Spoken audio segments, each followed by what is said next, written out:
This is Uncensored Conservatism, episode number 137, looking at Project 2025, what's in it, and we're going to do Chapter 6, Part 2 today.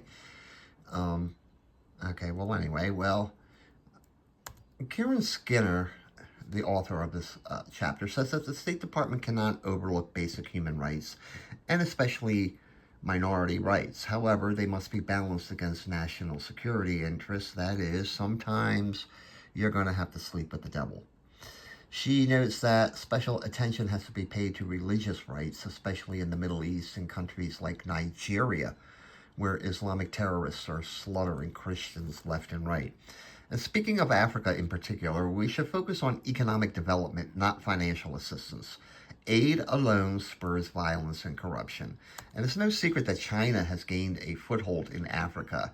The United States must counter that influence.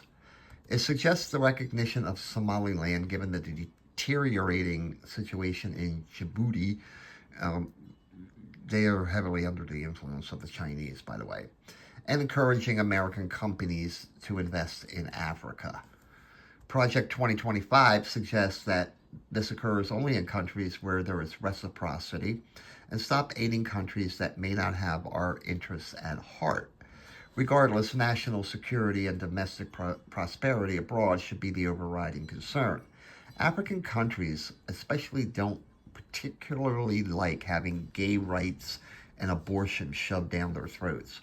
Those striped areas at the bottom here, those are the only areas in all of Africa where gay rights are even recognized, although not necessarily protected. It's illegal in some countries.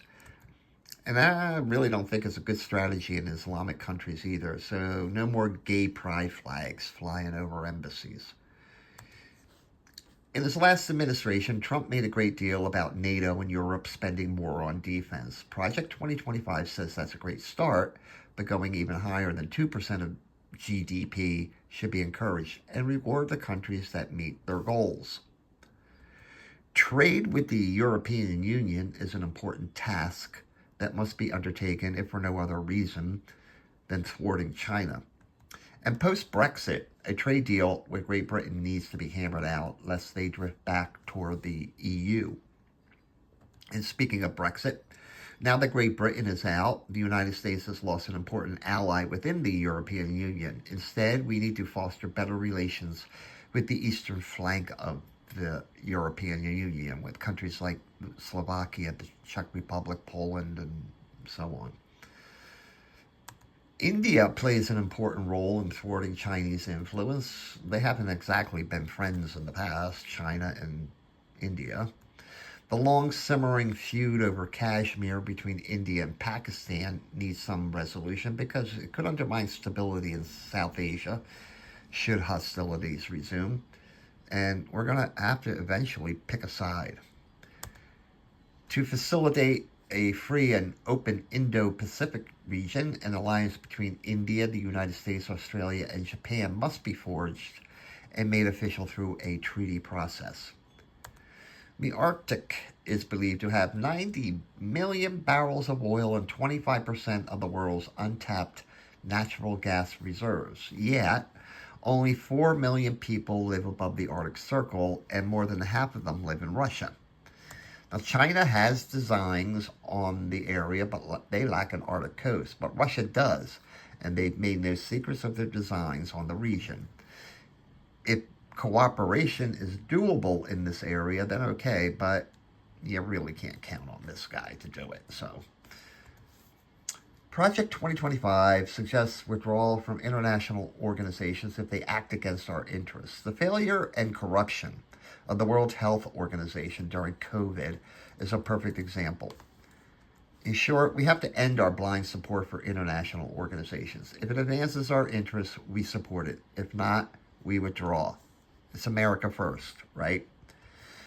During the first Trump administration, we pulled out of UNESCO, the UN Human Rights Council, the UN Relief and Works Agency, which is basically a terrorist organization, and the World Health Organization. And guess what? The world is still here when we found better uses for the money. But along came this guy and reversed those decisions. In fiscal year, we The last fiscal year, we spent $16 billion on these organizations, up over $5 billion from the previous year. And for what? A kick in our faces, and that of Israel. In fact, Project 2025 states that U.S. participation in any and all international organizations should be reviewed, and we withdraw from any that promote abortion, population control, or terrorism. Radical social policies like gay or transgender rights, which are so popular here, are not human rights. We need to stop formulating foreign policy around these stupid issues. In fact, we should be supporting human life and the growth of the family unit around the world, or any organization that does so. And when Project 2025 talks specifically of women's health, they're not talking about this: abortion. COVID-19 proved that international organizations like the World Health Organization have no problems with trampling basic human rights in the name of public health. As far as foreign aid goes, it's distributed across many agencies and departments, so there sometimes exists a disconnect between these programs and a foreign policy.